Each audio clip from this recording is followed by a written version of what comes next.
Good day, everyone. Thanks for joining Passages in Pranayama. I've decided to spend some time on the Samkhya Karika. It's a wonderful philosophical system. Those of you who are really into kind of like the school of reasoning, you'll find with just Samkhya, the first Karika, all right? And it goes something like this.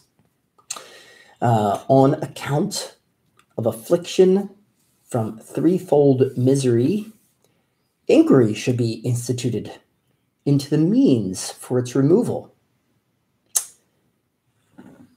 If it be said that it is useless because of the existence of evident means, then we reply no, because of the absence of certainty and finality.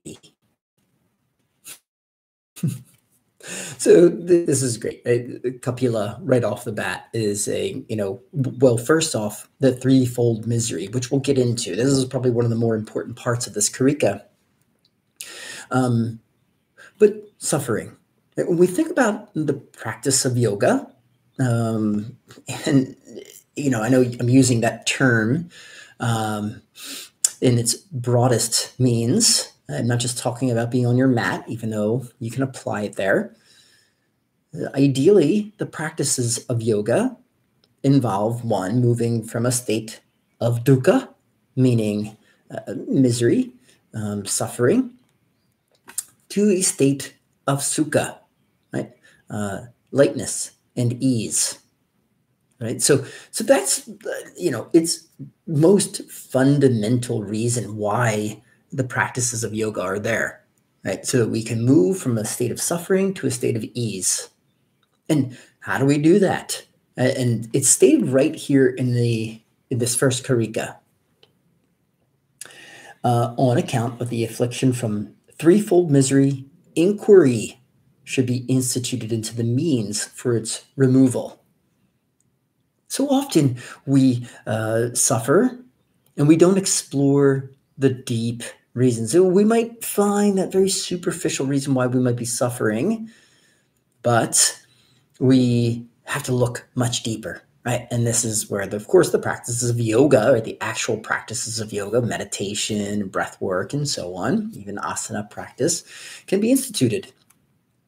All right, now let's look at those threefold misery, right? Because this is going to be the most important part. The threefold misery are internal, external, and divine. Internal, external, and divine. Now, external,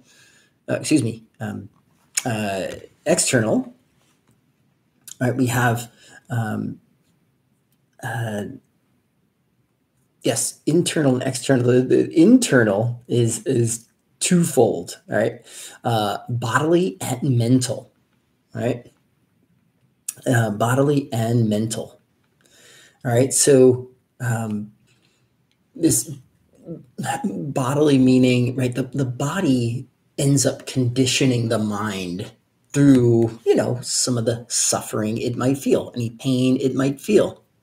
You want to think about it in terms of like, okay, we quickly learn to not place our hand on a hot stove, right? Sure, we learn it, but through that scarring, right, that's some scar, that experience that has now left an impression, we might have an aversion to that stove. Now, I know this isn't the best example, but if you think about it, right, think about it deeply, we become incredibly cautious, even fearful, right? And we know that fear itself can lead to other emotions, which, of course, will kind of compound our misery.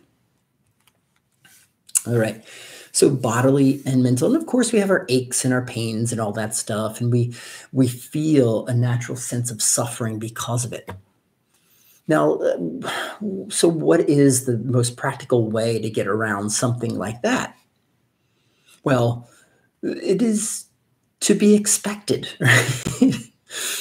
Now, as I approach my 47, but, approaching that 50-year mark in my life, things, breaking down, and the body will suffer. There's no doubt about that.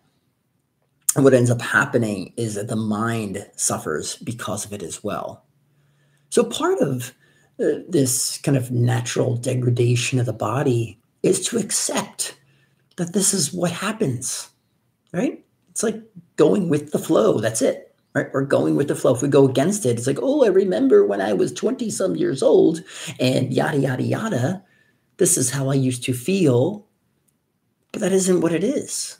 We have to live now, right? It's present moment. And, not the present moment that I'm talking about when we think about meditation or anything like that, right? We almost have to unremember how the body may have felt when we were younger. And maybe we're deluded as well. I don't know. Maybe we did. Nah, we probably didn't suffer as much bodily as we do in our, as we advance in age. Okay, so then there's the mental part as well, right?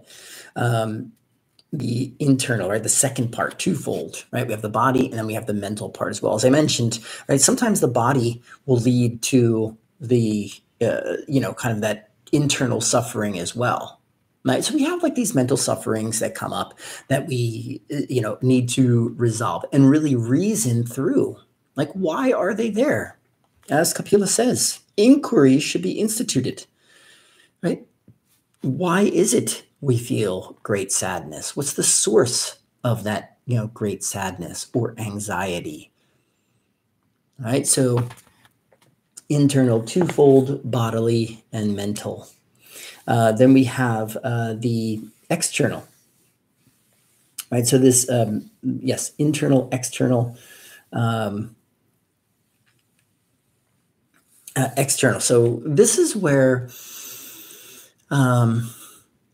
external is where we have like relationships. You almost want to think about it as like kind of karmic entanglements, right? It's maybe a word that I will oftentimes use, right? When we have like these various relationships, we can't expect to always get what we want, right? We get kind of tied up in the actions of others. So you can think about this in terms of your work, right? So, you are given specific tasks in work. Maybe they're not the tasks that you want to perform, and therefore you suffer a bit, but they're the ones that you have to, right? Because it's part of your work. All right. So, and, I know this is kind of mild in its application of suffering, but maybe it's, not something that you want to do. I certainly do not suggest you leave your work because of something like that. As a matter of fact, I think there's a great practice in overcoming the suffering from, a rule, a karmic action that is imposed upon you to find contentment within it. All right. So the practice of yoga is kind of weird like that. Obviously, don't stay in a job just to suffer, but if that's what you're doing right now, and if that's what you have to deal with right now, then you learn to you inquire into its reasons why you are suffering and try to overcome that suffering. Now, obviously, we're still kind of towards the tail end of this pandemic, right, which is kind of nice. And here we have this. Well, actually, maybe this is more divine, right? So we have internal, external, and divine. So we'll move on to that third form of misery, and this daiva, the divine.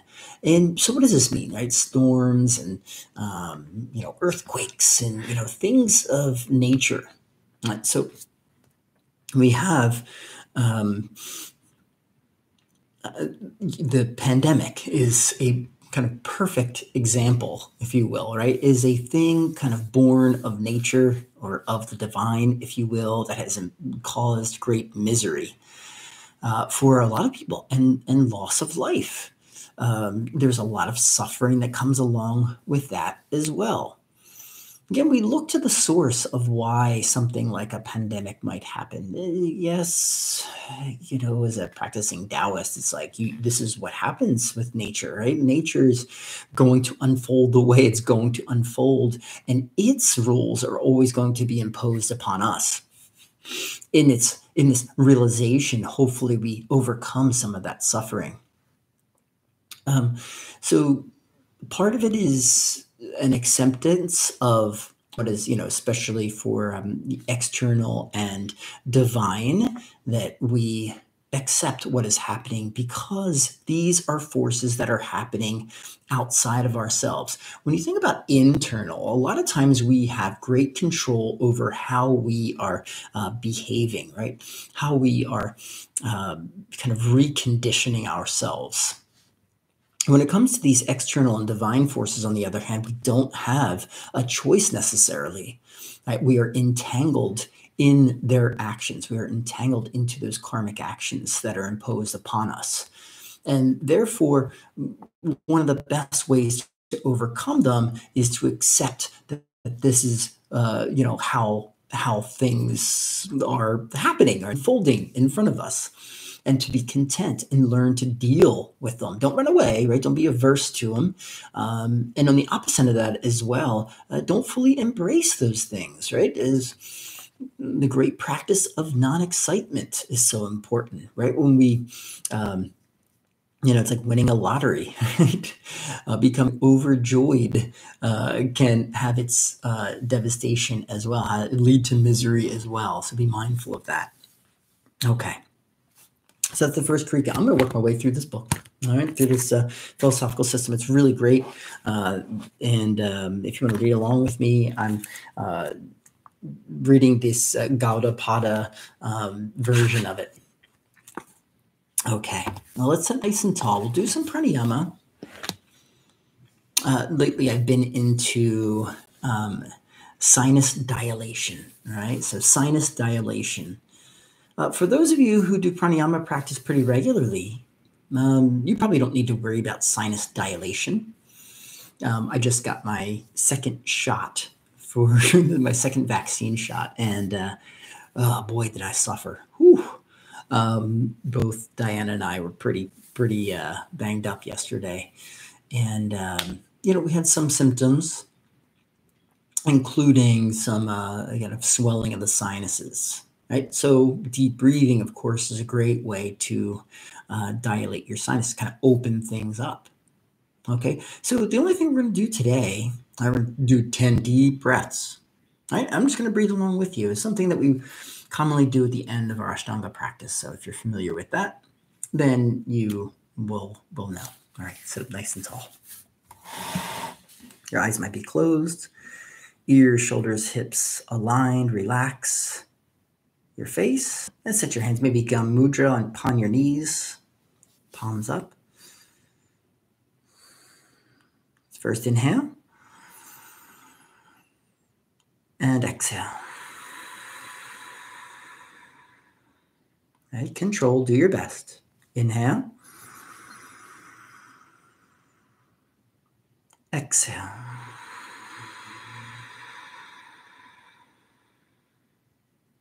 Inhale,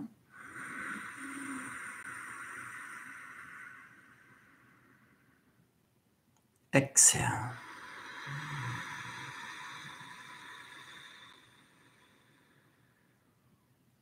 Inhale.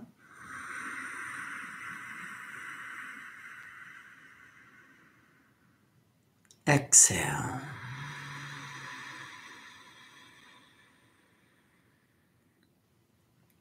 Inhale.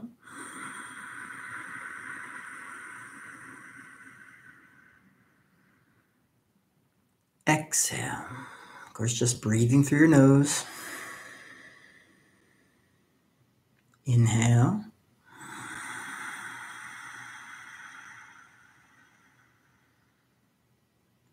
Exhale.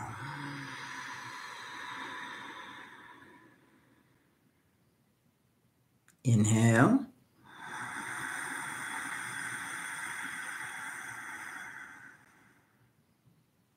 Exhale.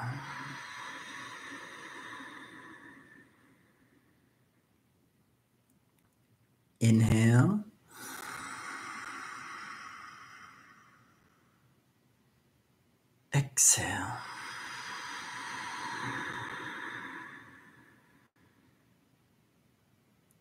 Inhale.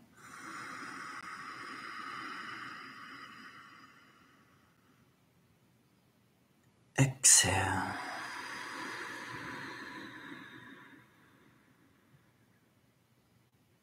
Inhale.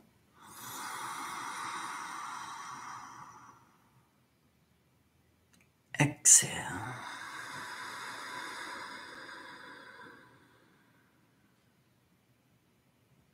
Inhale.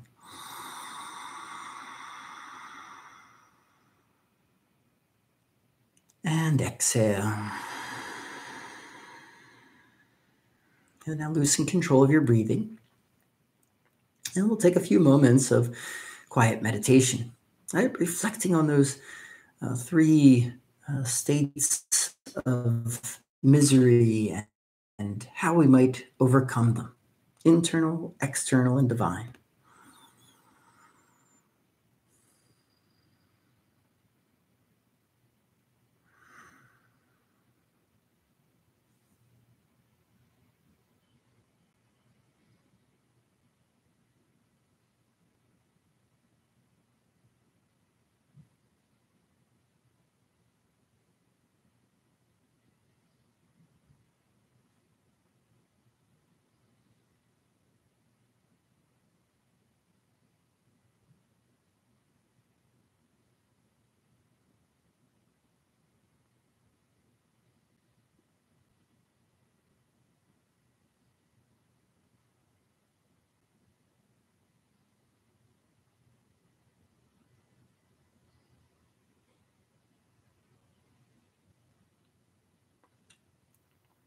Exhale.